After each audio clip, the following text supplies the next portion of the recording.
The general close act 1897। सारे basic definitions का revision last class में कर चुके। आज सेक्शन 5 to 30 का रिवीजन करेंगे। कहाँ से करेंगे? 5 to 30। सामने देखो, सेक्शन 5 का पहले रिवीजन जल्दी लिए, मार्किंग सब अपन कर चुके हैं। सेक्शन 5 ये कहता है कोई भी एक्ट के अंदर लिखा हो came into operation, came into force, what does it mean, कि वो कब केम इनटू ऑपरेशन माना जाएगा, कब माना जाएगा कि वो इनफोर्स हो गया। तो बोला है the date on which governor general sign before constitution and president sign after constitution.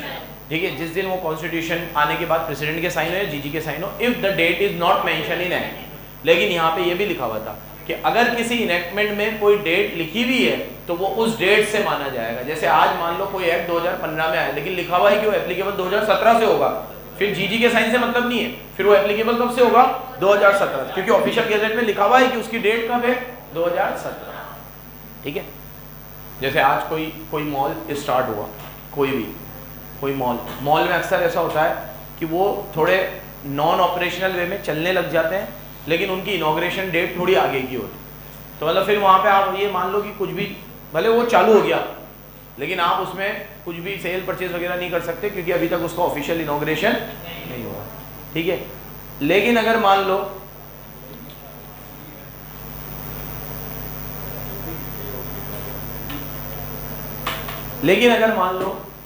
मान लो कि उसकी कोई ऑफिशियल इनॉग्रेशन डेट नहीं है, तो जिस दिन से मॉल स्टार्ट हुआ उसी दिन से स्टार्ट हुआ। नेक्स्ट, सबसे इंपॉर्टेंट पढ़ा 6, रिपिल का इफेक्ट। पहले तो रिपिल का मतलब होता है, ठीक है, कि रिपिल का मतलब होता है किसी इनेक्टमेंट, लेजिस्लेशन, रूल, बायलॉ को ऐसा हटाना कि एज इट नेवर एग्जिस्ट, जैसे कि वो कभी एग्जिस्ट ही। तो रिपिल में और डिलीशन में यही फर्क होता है। डिलीशन होता है रेट्रोस्पेक्टिव इफेक्ट से, और ये होता है रिपिल होता है प्रोस्पेक्ट, डिलीशन होता है प्रोस्पेक्टिव इफेक्ट और रिपिल होता है रेट्रोस्पेक्टिव। रिपिल का मतलब होता है कि वो चीज कभी एग्जिस्ट ही नहीं करती। तो जब आप रिपिल में ये पढ़ा देते हो कि सर ये तो शुरू से खत्म हो जाएगा, तो फिर वो तो बहुत पुरानी चीजों को भी अफेक्ट कर सकता है। इसलिए ये सेक्शन डालना जरूरी था कि रिपिल विल नॉट अफेक्ट। हम रिपिल के लिए कह तो रहे हैं कि रिपिल का मतलब है एज इट नेवर एग्जिस्ट, जैसे वो कभी एग्जिस्ट ही नहीं करता था। जैसे अपन क्या बोलते हैं, अबे रात गई बात गई यार, वो चीज हो गई ना तेरे साथ, खत्म करना, भूल जाना, कब तक पास में जिएगा। तो कहता है नहीं, लेकिन इस गलती की वजह से मेरे को जेल तो जाना ही पड़ा था ना। ठीक कह रहा है भैया आप जेल गए थे, खत्म, आप पे इंक्वायरी हुई थी, उसको कोई प्रभावित नहीं करता। आप पे कोई इन्वेस्टिगेशन हुआ था, उसको कोई प्रभावित नहीं करता। नहीं तो तुम रिपिल का मतलब ये निकाल सकते थे कि जो चीज अभी एग्जिस्ट ही नहीं करती, उसमें मेरे को जो पनिशमेंट दी गई उसका मुझे क्या दो? कंपनसेशन दो। उसमें मेरे पे जो इंक्वायरी चली है उसका मुझे क्या दो? कंपनसेशन दो। मेरे जो राइट्स अफेक्ट हुए, मेरी जो ऑब्लिगेशन अफेक्ट हुई, उसका मुझे क्या दो? कंपनसेशन दो। तो सरकार ऐसे गले मुर्दे उखाड़ने बैठेगी तो सरकार तो पागल हो जाएगी, वैशाली क्या हो जाएगी? पागल। तो ripple will not effect, ripple effect नहीं करेगा किन किन चीजों को? Number 1, it will not revive anything not enforce, जो इनफोर्स नहीं है उसे रिवाइव, ये उसको अफेक्ट नहीं करेगा। Previous operation, right, duty, obligation को अफेक्ट, पेनल्टी, प्रोसिक्यूशन, फॉरफीचर, इनको भी अफेक्ट, और कोई इंक्वायरी, लिटिगेशन, इन्वेस्टिगेशन, इनको भी अफेक्ट नहीं करेगा। ठीक है, रिपिल विल नॉट अफेक्ट, ये सेक्शन 6 में लिखा हुआ है। नेक्स्ट 6A भी पढ़ा था हमने। क्या पढ़ा था? 6A textual amendment. 6A किसका था?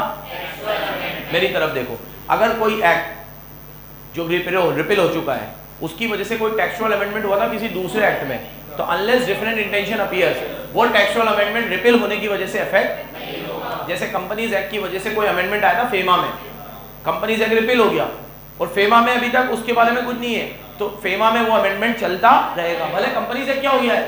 रिपिल हो चुका है। तो कोई भी सेंट्रल एक्ट रेगुलेशन जो कमेंसमेंट ऑफ दिस एक्ट के बाद आया है और इसकी वजह से कोई दूसरे सेंट्रल एक्ट के टैक्स में कोई अमेंडमेंट किया गया है, तो इसके रिपिल होने की वजह से उसको कोई फर्क, ripple shall not affect the continuance of such amendment, ripple will not affect the continuance of such amendment, ripple will not affect the continuance of उस अमेंडमेंट के कंटिन्यूएशन को रिपिल अफेक्ट नहीं करेगा। जैसे कि मैंने कहा था कि एक बंदा है वो नॉनवेज खाता है, उसका एक दोस्त है वो नॉनवेज नहीं खाता है, अब उसकी वजह से वो खाना लग गया और उसने छोड़ दिया, तो उसके छोड़ने की वजह से जरूरी नहीं है कि वो छोड़ेगा, क्योंकि उसने खाना उसकी वजह से शुरू किया था। तो अब ये जरूरी नहीं है कि उसने छोड़ दिया तो वो भी छोड़ ही देगा। ठीक है, नेक्स्ट 7, 6 हो गया 7 the revival of repealed act. एक बड़ा सिंपल था कि अगर आप किसी भी रिपील्ड एक्ट को दोबारा रिवाइव करते हो तो you have to state the purpose. आपको पर्पस बताना पड़ेगा कि आपने उसे रिवाइव क्यों किया। In any central act regulation after the commencement of this act, ये लाइन तो तुम्हें रट गई होगी। एनी सेंट्रल एक्ट और regulation made after the commencement of this act it shall be necessary to state the purpose. आपको purpose बताना पड़ेगा कि आपने उसे रिपील करके रिवाइव क्यों किया। ठीक है, और कितनी सिंपल बात है। अब जैसे 1956 रिपील हुआ और रिवाइव होके आया 2013 कंपनीज एक्ट 2013, तो हमें मतलब बताना पड़ेगा, पर्पस बताना पड़ेगा कि 1956 में ऐसी क्या खराबी थी कि हमने उसे रिपील करके रिवाइव किया। सेम ऐसे ही अभी इंडियन पेनल कोड रिपील हो गया और उसकी भारतीय न्याय संहिता बिल, ठीक है, संहिता नहीं संहिता, जो भी ले हो यार। तो ये भारत के 3 बहुत बड़े बड़े कानून थे, इंडियन पेनल कोड, एक वो था इंडियन एविडेंस एक्ट, ठीक है, वो भी हट गया, इंडियन पेनल कोड हट गया, ठीक है, कोड ऑफ सिविल प्रोसीजर और कोड ऑफ क्रिमिनल प्रोसीजर, ये 2 थे, इन दोनों में से भी एक हट गया। तो ये 3 एक्ट एक साथ रिपील हुए और नए आए। 2023 लिखा हुआ है इनके पीछे। अब जो नए वाले एक्ट है उसमें क्या लिखा हुआ है, क्या लिखा हुआ है, कितने नए एक्ट है, और वो जो रिपील हुए वो पुराने थे। तो भैया इसका पर्पस बताना पड़ेगा। तो अमित शाह जी ने इसका पर्पस बताया पार्लियामेंट में कि ये जो कानून थे ये ब्रिटिशर्स की एक मानसिकता बताते थे, ब्रिटिशर्स की आइडियोलॉजी बताते थे। और क्योंकि अब हमें आजाद हुए हुए 75 साल हो चुके हैं, तो हमारे क्रिमिनल लॉज तो हमारे खुद के होने चाहिए। लेकिन अब मैंने तो ना पहले वाले पढ़े थे ना अभी, क्योंकि अपने कोर्स में है नहीं, हमें ज़्यादा कमेंट नहीं कर पाऊंगा कि चेंजेस क्या है। लेकिन मैंने कुछ यूट्यूब पे वीडियोस देखी कुछ टीचर्स की जो इनको पढ़ाते हैं, LLB वगैरह में पढ़ाते हैं, तो उनके वीडियो से ये पता चल रहा है कि बहुत ज़्यादा चेंजेस नहीं है, लेकिन पनिशमेंट्स में कुछ चीज़ें एक्स्ट्रा डाली गई है, कुछ पनिशमेंट्स जो वहाँ पे नहीं थी वो डाली गई है, और कुछ चीज़ें आज के नीड ऑफ द आवर से बनाई गई है, चीज़ें जिनके बारे में पहले प्रावधान नहीं था। जैसे मॉब लिंचिंग का पहले कुछ भी नहीं था, और अभी कुछ सालों में हमारे देश में मॉब लिंचिंग बहुत हो रही है। मॉब लिंचिंग समझते हो? नहीं समझते हो? मॉब मतलब भीड़, लिंचिंग मतलब भीड़ द्वारा किसी को मार दिया जाए। तो अभी बहुत ज़्यादा होने लगी है ये, कि कभी भी कोई एक पर्टिकुलर ग्रुप ऑफ पर्सन्स आते हैं और उसको, अभी ये काउ विजिलेंस में बहुत ज़्यादा हो रहा है ये, ठीक है, कि अभी कोई ट्रक है, कोई जा रहा है और उसको बोल देते भाई ये तो बीफ वगैरह एक्सपोर्ट कर रहा है या कुछ है, और उसको वहीं भीड़ आती है और मार के पटक के चली जाती है। ये मॉब लिंचिंग की घटनाएं बहुत हो रही है। तो ये क्या हो रहा है कि आप कानून सीधे अपने हाथ में ले। अभी बीच में एक ट्रेन में किसी को बहुत मारा और बोला भाई तेरे पास ये है, बीफ है, कुछ है, उसके बाद कुछ नहीं मिला, उसको ट्रेन में से धक्का देने वाले थे, तो हाँ, एक बूढ़े अंकल को, और वो 1-2 जने वहाँ पे आ गए सही समय पे और उन्होंने बचा लिया। उन लोगों को जिन्होंने मारा उनके फ़ोटो वोटो सब दिख रहे हैं, महाराष्ट्र के थे वो, उनको जेल में भी डाला और 5,000 रुपये की बेल पे विदिन 1 आवर रिहा कर दिया, ठीक है। फिर बहुत प्रोटेस्ट हुआ, सब कुछ हुआ, तो शायद फिर अभी वापस इंक्वायरी चल रही है और उनको डालेंगे।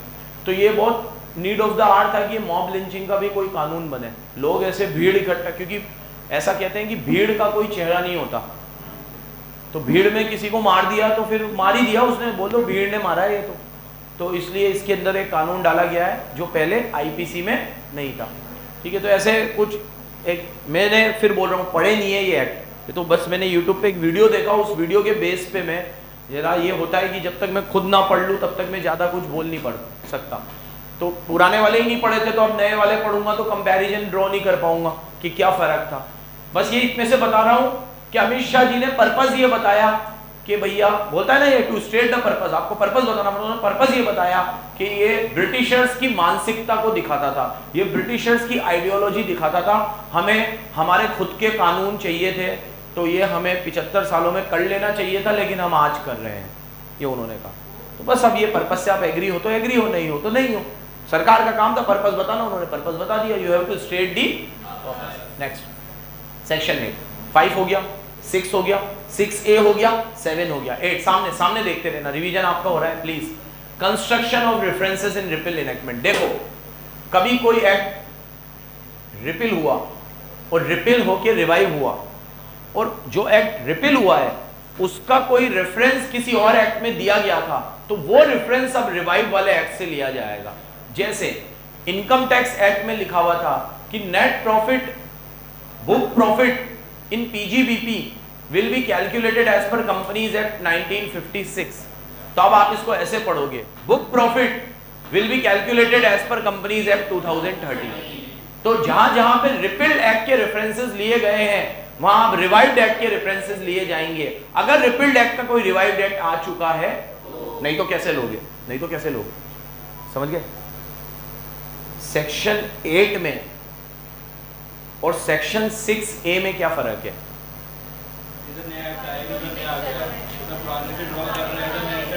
एक एक करके बोलो, ऐसे मुझे कुछ समझ में नहीं आएगा। बोल शुभी।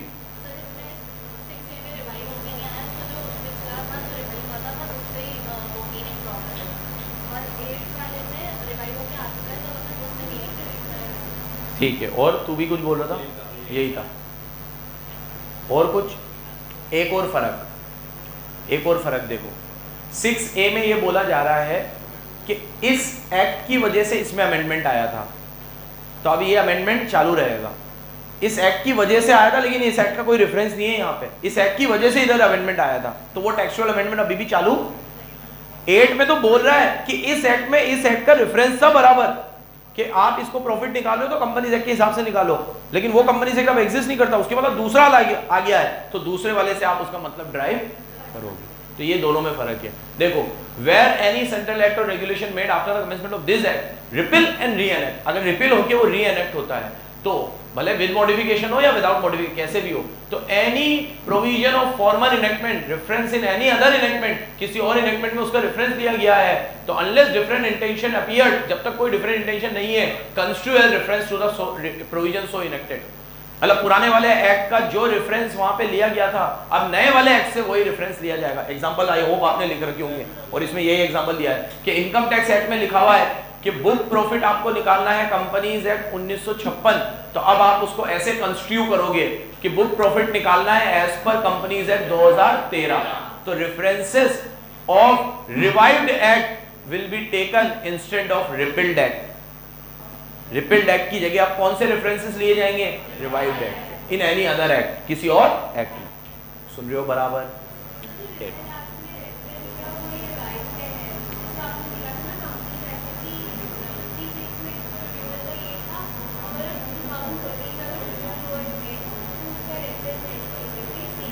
ये भी, हाँ वो भी वही मतलब हुआ, दोनों एग्जांपल है। हाँ, और ये वाला भी लिख सकते हो आप कि इनकम टैक्स एक्ट में जहाँ पे 1956 लिखा हुआ था, अब उसकी जगह आप उसे इंटरप्रेट कैसे करोगे? 2013। ठीक है, next computation 9, commencement and termination of time. यहाँ से और सिंपल थे section, commencement and termination of time. जब भी आप किसी वेयर एनी सेंट्रल एक्ट और regulation made after the commencement of this act, ये लाइन तो लिखोगे ही सही आप। जब कोई भी सेंट्रल एक्ट बनाया गया है इस एक्ट के आने के बाद, उसमें कोई टाइम की कैलकुलेशन हो रही है, तो it is better to include from and exclude to. आप उसमें इंक्लूड फ्रॉम एंड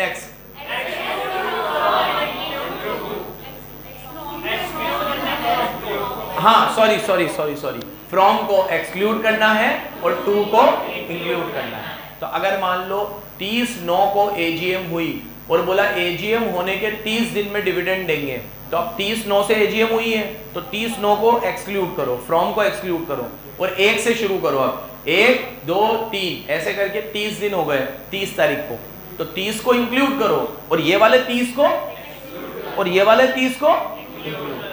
ठीक है, तो फ्रॉम को एक्सक्लूड और टू को इंक्लूड। ठीक है, ये आप बेसिक वर्ड भी याद रखोगे ना बच्चों, तो घर पे बैठो तो ज्यादा परेशान मत हो ना। ये बेसिक अगर आपने अच्छे से लर्न कर लिया है, अनलेस डिफरेंशियल इंटेंशन अपीयर, पहली लाइन दूसरी लाइन, उसके बाद आप लिख सकते हो खुद से। ठीक है, बस मतलब याद रखना, मतलब चेंज ना हो जाए। अब रिपील्ड एक्ट का इनेक्टमेंट रेफरेंस रिवाइव एक्ट से लिया जाएगा, ये बराबर दिखना चाहिए मुझे तुम्हारी कॉपी में कि हाँ ये वर्ड है, और अंडरलाइन जरूर करके आना। पहले टेस्ट से आपको ये बता रहा हूं, अभी तक भी मैक्सिमम बच्चों की बोल्ड करने की आदत नहीं है। आप आदत डालो मैं आपको बार बार रिमाइंडर देता हूं, आप क्यों भूल जाते हो कि लॉ की कॉपी जो टीचर चेक करेगा वो सीए इन टीचिंग नहीं होगा, सीए इन प्रैक्टिस होगा। और जो सीए इन प्रैक्टिस है वो ये लॉ भूल चुका होता है, उसकी लॉ मेरे जैसी अच्छी नहीं होगी ना आपके जैसी होगी, वो सिर्फ सीए होगा, वो प्रैक्टिस में अलग ही काम देखता है, वो इनकम टैक्स की नॉलेज रखता होगा, अकाउंट्स की नॉलेज रखता होगा, बस 2 चीज की, क्योंकि वो प्रैक्टिस में होगा। तो बाकी ना उसे एफएम की इतनी नॉलेज होगी ना लॉ की होगी। वो जब सीए बना था तब उसने पढ़े होंगे, आज उसे पढ़े हुए 10 साल 15 साल हो चुके होंगे, वो हो चुका होगा लकीर का फकीर। तो अगर आपके कीवर्ड उसे अच्छे से दिख जाएंगे ना तो पूरा पढ़ेगा नहीं, खट चार, उसका ध्यान केंद्रित करने के लिए कर रहे हो आप ये सब, क्यों भूल जाते हो आप? आपको उसको ये दिखाना है कि मेरी लैंग्वेज भले पूरी के पूरी बुकिश नहीं है लेकिन मेरे कीवर्ड बिल्कुल बराबर है, उसके लिए कर रहे हो आप ये। और ये आप टेस्ट से हैबिट डालोगे तो ही होगा। इतने दे चुके हो आप, इतने टेस्ट, अभी तक भी हैबिट नहीं डली है। कीवर्ड अंडरलाइन करो प्लीज। मैं यहाँ पे पूरी चेक करता हूँ, उसके बाद भी कोई गलती निकल जाती है आप मेरे से पूछ लेते हो, मैं बढ़ा भी देता हूँ, कम कर देता हूँ, जो भी होता है मेरे सामने ही है। वहाँ तो कितनी कॉपियाँ होंगी, किससे पूछोगे, रीटोटलिंग करके दे देते हैं वो। पहली बार में जो चेकिंग सही हो गई वो हो गई, ये मान के चलना। 9, 10 नेक्स्ट 10 कंप्यूटेशन ऑफ टाइम। अब कभी भी कोई टाइम का कैलकुलेशन हो रहा है, मतलब आपको कोई भी काम करना है एक पर्टिकुलर पीरियड ऑफ टाइम पे या किसी पर्टिकुलर डेट पे, उस पर्टिकुलर डेट पे या उस पीरियड ऑफ टाइम की एक्सपायरी पे वो कोर्ट या ऑफिस, बार बार बोलता हूँ इसमें भी यही वर्ड है, वो कोर्ट या ऑफिस इज क्लोज्ड, वो कोर्ट या ऑफिस, ये रहा कोर्ट या क्लोज है, या तो उस दिन पे या उस सीरीज में लास्ट डे पे। बीच में क्लोज है तो कोई बात नहीं, क्योंकि बीच में क्लोज है तो अगले दिन कर लो ना, लास्ट डे पे क्लोज है तो दिक्कत है। जैसे आपको रिटर्न फाइल करना है 30 सितंबर को, अब आपको जुलाई में ऑफिस क्लोज था, कोई बात नहीं, अगस्त में तो खुल गया, अगस्त में ऑफिस क्लोज था, सितंबर में तो खुल गया, 28 तारीख को ऑफिस क्लोज था, 29 को तो खुल गया, 30 को तो खुल गया, अब 30 को क्लोज था तो फिर दिक्कत है, क्योंकि लास्ट डे पे क्लोज है और सब अपन तो काम लास्ट डे पे करते हैं। तो अगर आप नेक्स्ट डे जब वो कोर्ट या ऑफिस खुलेगा उस दिन भी अगर वो काम करते हो तो डीम्ड कंप्लायंस माना जाएगा। ये 10 हो गया कंप्यूटेशन, 2 सेक्शन टाइम के आगे। 11 ये बिल्कुल सिंपल है, जब भी कोई डिस्टेंस को मेजर करना है तो अनलेस डिफरेंट इंटेंशन अपीयर, जब तक कोई डिफरेंट इंटेंशन नहीं है उस डिस्टेंस को हॉरिजॉन्टल टाइम से मेजर किया जाएगा। कैसे मेजर जाएगा? Straight line horizontal. तो अगर आज मैं यहाँ से जयपुर जा रहा हूँ तो जयपुर जाने के लिए मैं प्लेन से भी जा सकता हूँ, रोड से भी जा सकता हूँ। अब मैं यहाँ से देखूंगा कि बाय रोड जयपुर तो डिस्टेंस अलग आएगा, बाय प्लेन डिस्टेंस अलग आएगा, बाय ट्रेन डिस्टेंस अलग आएगा। कौन सा वाला रूट? बाय रोड वाला। स्ट्रेट लाइन हॉरिजॉन्टल वाला डिफरेंस लेना है। कौन सा लेना है? तो कभी भी किसी सेक्शन में डिस्टेंस की बात हो रही है तो ये 11 याद रखना है। 12 किसी भी सेक्शन में ड्यूटी लगाने की बात हो रही है, सुनो, तो कोई भी ड्यूटी जो वेट के हिसाब से, साइज के हिसाब से, क्वांटिटी के हिसाब से या वैल्यू के हिसाब से लगाई जा रही है, तो जो ड्यूटी अभी लगाई जा रही है ग्रेटर या स्मॉलर क्वांटिटी पे भी वैसे ही लगेगी प्रो राटा बेसिस पे। मतलब अगर 1 लाख पे आपने 10,000 का टैक्स दिया है तो वही चीज अगर आप 50,000 खरीदोगे तो आपको 5,000 का टैक्स देना है। फॉर्मूला बनेगा 10,000 divide by 1 lakh multiply by 50,000। Same अगर 1 लाख की जगह आपने 3 लाख की चीज खरीदी होती तो फॉर्मूला बनता 10,000 divide by 1 lakh multiply by 3 lakh. ठीक है, तो when you are paying a duty on a specified value, then on smaller quantity and larger quantity same duty will be applied on pro rata basis। ये लिखना है आपको, किस basis पे? ये ग्रेटर क्वांटिटी और लेस क्वांटिटी में भी क्या लगेगी? Like duty. भले वो क्वांटिटी के हिसाब से, क्वांटिटी के हिसाब से लगेगी, वेट से लग रही है तो वेट से लगेगी, वैल्यू से लग रही है तो वैल्यू से लगेगी, लेकिन लगेगी कैसे? प्रोपोर्शनेट बेसिस पे, प्रो राटा बेसिस पे। कैसे लगेगी? बच्चों बराबर सुन रहे हो? ये 12 हो गया। 5 हम लोगों ने पढ़ा किसका? Coming into act. 6 पढ़ा इफेक्ट ऑफ रिपील। 6 है टेक्सचुअल अमेंडमेंट। 7 ठीक है कंस्ट्रक्शन ऑफ रेफरेंसेस, नहीं रिवाइव एक्ट का पर्पस बताना पड़ेगा। 8 construction of references. 9 commencement and termination of time. 10 computation of time. 11 distance और 12 प्रो राटा बेसिस पे ड्यूटी लगेगी। अब 13 मैस्कुलिन जेंडर का रूल। किसका रूल? Gender in number. ये कहता है कि जब भी कहीं पर किसी वर्ड के आगे मेल की बात हो रही है तो उसमें फीमेल भी आएगी, सिंगुलर की बात हो रही है तो प्लूरल भी आएगा, वाइस वर्सा। मतलब अगर कहीं पे लिखा हुआ है कि डायरेक्टर के लिए लिखा हुआ है कि he is liable to fine of, he is liable for a fine of 10,000 in case of this default, तो ही का मतलब शी भी है, तो डायरेक्टर अगर फीमेल होगी तो भी उस पर फाइन लगेगा। इसका मतलब नहीं कि मेल होगा डायरेक्टर तो ही फाइन लगेगा, फीमेल होगी तो भी लगेगा। तो मेल का मतलब फीमेल भी है और फीमेल का मतलब, लेकिन एक्सेप्शन क्या है, अगर कोई एक्ट किसी पर्टिकुलर जेंडर के लिए आया है तो वो उस जेंडर पे ही लगेगा। जैसे कोई प्रेगनेंसी से रिलेटेड एक्ट है और उसमें बोला गया है कि she will be granted maternity leave in case of pregnancy, तो यहाँ शी का मतलब शी ही है, ही, तो यहाँ पे जो लीव देने की बात हो रही है सिर्फ लड़कियों की हो रही है, यहाँ लड़कों को लीव नहीं दी जाएगी। तो बच्चे का बाप भी आ जाए कि ये 4 महीने की छुट्टी ले रही है, मैं भी लूंगा, भाई कहेंगे मैं ध्यान रखूंगा, ठीक है, और भाई कहेंगे शी का मतलब ही है, ठीक है, शी का मतलब ही भी है, तो यहाँ शी का मतलब सिर्फ शी ही है। नेक्स्ट, अब 14 से 19 एक अलग सीरीज पढ़ी, इसमें फंक्शनरीज की बात करी। किसकी बात करी? किसी फंक्शन को जो काम करता है उसे फंक्शनरी बोलते हैं। क्या बोलते हैं?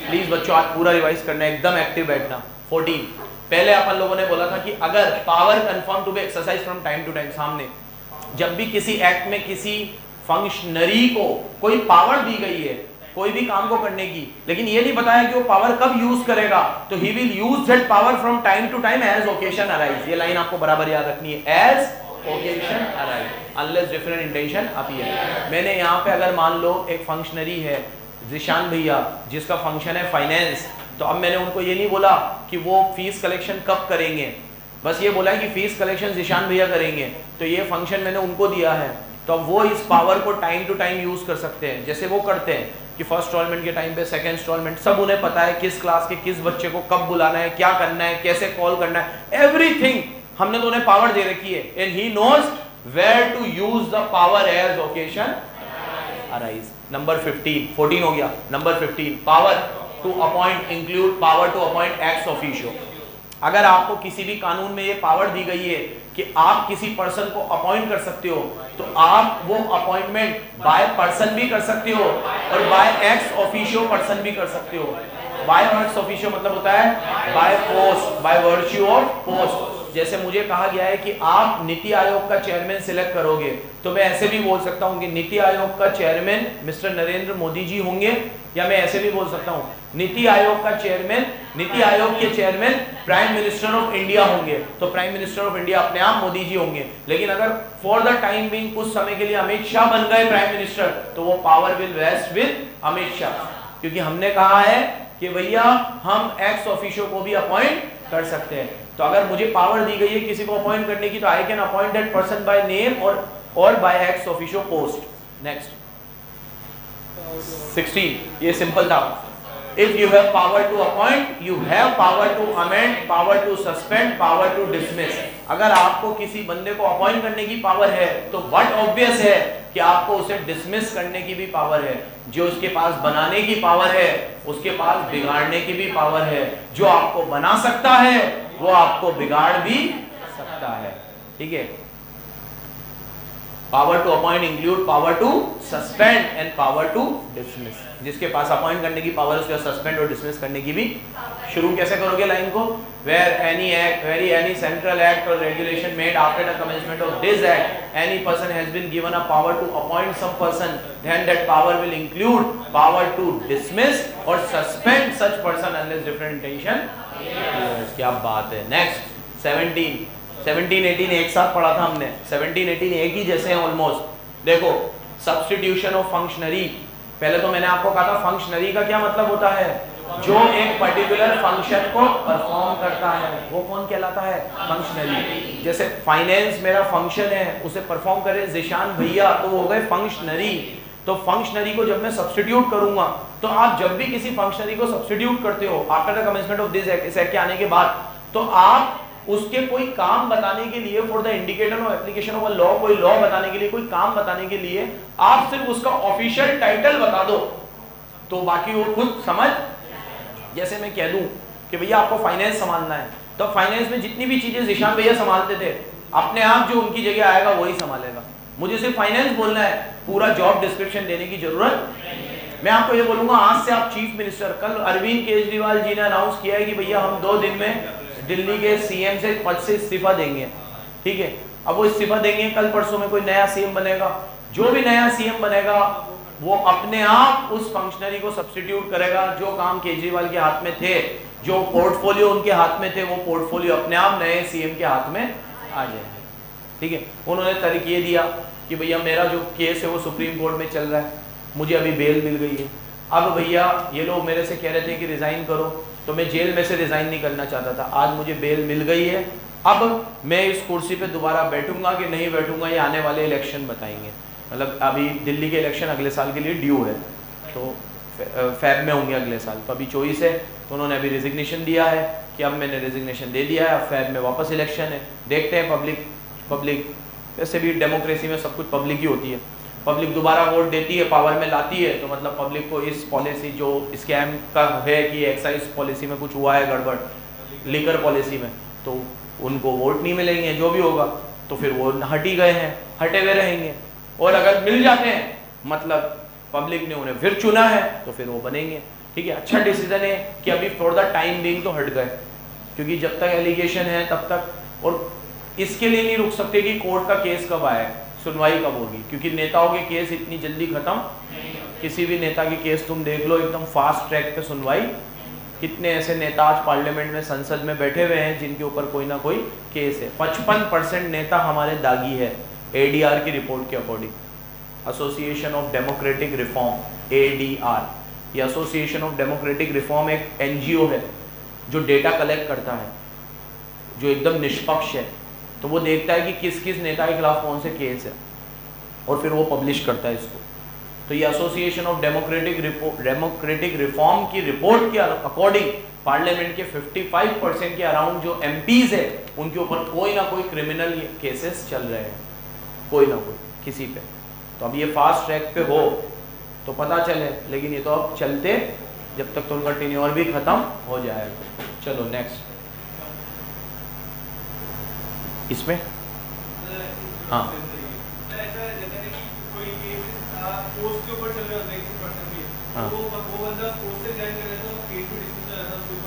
पोस्ट पे कभी केस चलते ही नहीं है, केस हमेशा पर्सन पे चलते हैं। कुछ भी नहीं होगा, कुछ भी, ये फालतू की बात है।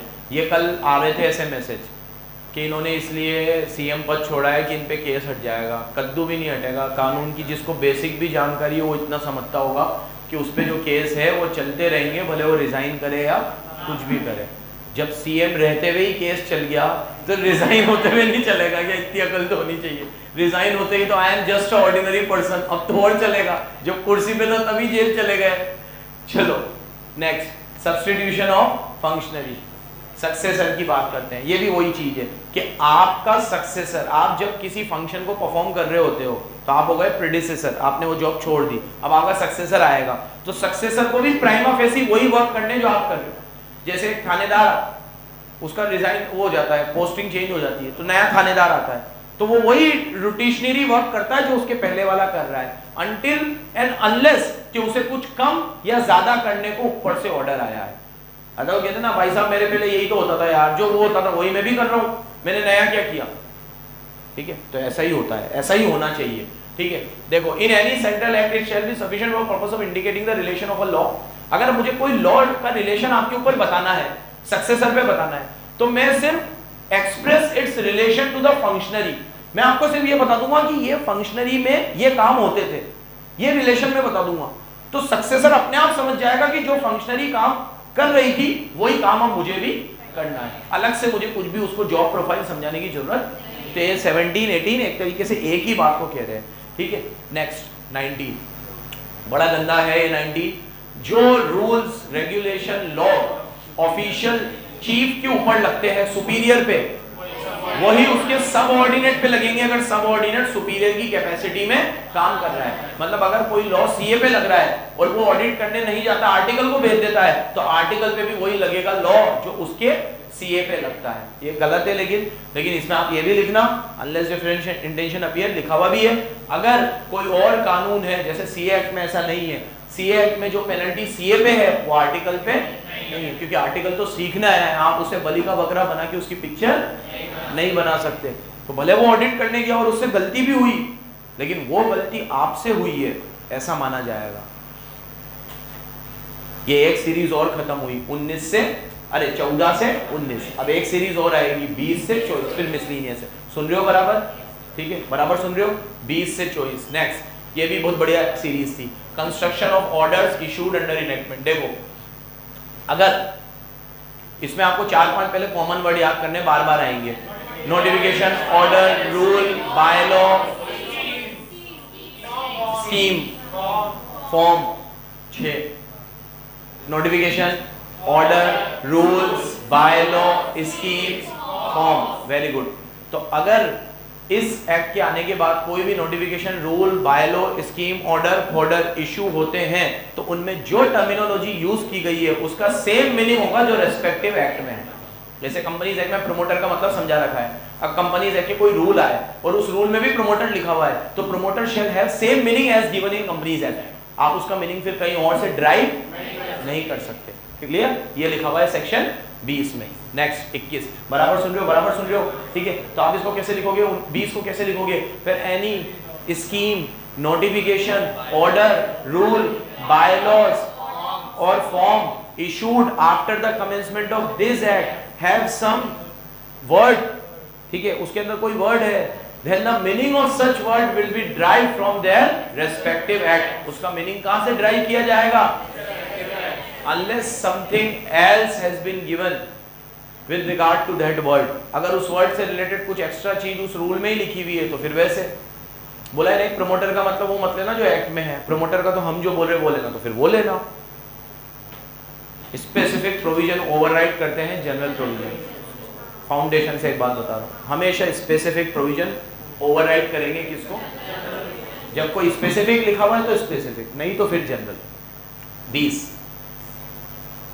तो हो गया। 21, अगर आपको कोई रूल, बाय लॉ, फलाना ढिमकड़ा इशू करने की पावर है तो उसे अमेंड और वेरी करने की भी पावर है। ये सेक्शन ऊपर वाले सेक्शन से लिंक था, जिसके बनाने की पावर है उसके बाद बिगाड़ने की भी। वहां बात हो रही थी किसी पर्सन को अपॉइंट करने की, कि अगर आपको किसी को अपॉइंट करने की पावर है तो आपको उसे रिमूव करने की भी पावर है। यहाँ बात हो रही है किसी रूल और बाय लॉ को बनाने की, तो अगर आपके पास किसी रूल और बाय लॉ को बनाने की पावर है तो उसे अमेंड करने की और वेरी करने की पावर भी आपके ही पास है। अभी हमारे यहाँ लॉ बनाने की पावर पार्लियामेंट के पास है, तो उस लॉ को अमेंड करने की पावर भी पार्लियामेंट के पास है। सुप्रीम कोर्ट उसे अमेंड नहीं कर सकता, supreme court have some another power. Supreme court उसमें जजमेंट दे सकता है। सुप्रीम कोर्ट बहुत सारी जगहों पे अपनी बात रख चुका है, लेकिन सुप्रीम कोर्ट एकदम फटकार लगा देता है जब कोई पार्लियामेंट की बात लेकर आता है, सर ये कानून कैसे बन गया, और सुप्रीम कोर्ट में पिटीशन लगाता है कि आप ये कानून को अमेंड कर दो। तो सुप्रीम कोर्ट तो सुप्रीम है भाई, वो सीधे बोल देता है कि लॉ बनाने की पावर पार्लियामेंट की है, हम सेंट्रल गवर्नमेंट को गाइड कर सकते हैं, ऊपर से लिख सकते हैं, बट हमारे पास लॉ बनाने की या अमेंड करने की power. Once a law has been made in parliament, उसे अमेंड और वेरी करने की पावर भी उसी हमारे पास। हमें लग भी रहा होगा कि ये लॉ गलत है, ये लॉ किसी एक सेक्शन ऑफ सोसाइटी के लिए गलत हो सकता है, फिर भी हम कुछ कर, हाँ उस लॉ से आपको जजमेंट नहीं मिली, न्याय नहीं मिला, सॉरी, फिर हम आपको कंपनसेशन दिलवाएंगे, मदद करेंगे, बट आप ये मत बोलो उस लॉ को चेंज कर दो, वो चेंज पार्लियामेंट में ही होगा। 21 हो गया। 22, जब भी आप कोई रूल, बाय लॉ, ऑर्डर वगैरह इशू करते हो, सुनो, और उसके पास होने के बाद, लेकिन उन्हें एप्लीकेबल होने से पहले आप कोई जज की नियुक्ति कर लेते हो, कोई ऑर्डर पास कर देते हो, उसकी कोई नोटिफिकेशन फ्रेम कर लेते हो, कोई ऑफिस ले लेते हो, उसमें किसी का अपॉइंटमेंट कर लेते हो ऑफिसर वगैरह का, तो वो सब चीजें आप कर तो सकते हो, लेकिन वो पावर उनको कब मिलेगी? एक्ट एप्लीकेबल होने के बाद। तो ये सेक्शन आपको ये पावर दे रहा है कि आप प्रिपरेशन पहले कर लो, लेकिन उसका एग्जीक्यूशन तो बाद में ही होगा। अब आप कोई एक्ट लेकर आए 2015 में, और उसमें आपको एक जज बनाना, एक जज की नियुक्ति करनी पड़ेगी, एक कोर्ट खोलना पड़ेगा, एक ट्रिब्यूनल बनाना पड़ेगा, तो आप वो सब कर लो, बट उसकी नियुक्ति वगैरह जो भी कुछ हुई है वो सब चीजें कब होगी? एक्ट आने के बाद, मतलब एप्लीकेबल होने के। तो कोई एक्ट 2015 में पार्लियामेंट में पास हो गया, लेकिन वो एप्लीकेबल होगा 2017 से। अब 15 से 17 के बीच में आपने एक कोर्ट ले लिया, एक ऑफिस ले ली, एक जज की नियुक्ति कर ली, ये कर लिया, वो कर लिया, वो सब आप कर लो, बहुत बढ़िया है, खुश हो जाओ, लेकिन उन सबको पावर 2017 के बाद ही मिलेगी, जब एक्ट आ जाएगा। एक्ट आने के पहले उनको कोई पावर, वो सब ऑफिस में बस फालतू बैठे रहेंगे। तो you can do your preparation work, but ये याद रखना, ये प्रिपरेशन भी आप एक्ट पास होने के बाद करोगे, एप्लीकेबल होने के पहले और एक्ट पास होने के। जब तक एक्ट पास ही नहीं हुआ, जैसे अभी यूनिफॉर्म सिविल कोड की चर्चा चल रही है, अभी एक चर्चा और चल रही है, वन नेशन वन इलेक्शन, लेकिन इसका कोई ड्राफ्ट अभी रेडी नहीं है। तो आप इसके लिए पहले से एक जज की नियुक्ति कर लो कि एक सुप्रीम कोर्ट का रिटायर्ड जज है, वो ये देखेगा, है ना। आप एक कमेटी पहले से बना लो, ये कर लो, ऑफिस खोल लो, ये कर लो। क्यों? अभी तो वो बिल पार्लियामेंट में आया भी नहीं है, पास तो छोड़ो, पास हो जाने दो, उसके बाद आपको जो करना हो, पास होने से पहले नहीं, आफ्टर पासिंग। ये सब इसमें मार्किंग वगैरह करा रखी है तुम्हें। 22, 23 बहुत इंपॉर्टेंट था, 23वें में ये था, 23 बहुत इंपॉर्टेंट था बहुत। अगर आप कोई भी रूल या बायलॉ बनाते हो, लेकिन उसको पहले आपको प्रीवियस पब्लिकेशन करना पड़ेगा। तो मैंने आपको कहा था कि प्रीवियस पब्लिकेशन का मतलब है, जैसे आप फार्मर के लिए कोई बिल ला रहे हो, तो आप पहले क्या करो, उसका एक ड्राफ्ट तैयार करो। ड्राफ्ट तैयार करने के बाद आप उसे फार्मर्स की बॉडी को भेजो, फिर फार्मर्स की बॉडी से जो भी रिकमेंडेशन आती है, सजेशंस आते हैं, उन्हें कंसीडर करो, और उसके बाद उस ड्राफ्ट को ऑफिशियल गैजेट में छापो। तो ये हो गया प्रीवियस पब्लिकेशन। मतलब मैंने कोई भी ड्राफ्ट, कोई भी रूल, कोई भी बायलॉ, कोई भी नोटिफिकेशन तैयार करी थी, तो पहले ये मैं इंटरेस्टेड पर्सन को भेजूंगा ड्राफ्ट के फॉर्म में, उनसे मेरे को रिकमेंडेशंस आएंगी, सजेशंस आएंगे, मैं उसे कंसीडर करूंगा और उसके बाद उसे ऑफिशियल गैजेट में छापूंगा। एक बार मैंने उसे ऑफिशियल गैजेट में छाप दिया तो कंक्लूसिव एविडेंस है कि मैंने ये पूरा प्रोसेस फॉलो किया है। ठीक है। और फिर इसके एग्जांपल भी दिए थे कि कैसे ये फॉलो फार्मर्स के बिल में नहीं हुआ, तो फिर उन्हें प्रोटेस्ट करना पड़ा और बाद में तीनों ही बिल सरकार को क्या करने पड़े, रिपील करने पड़े।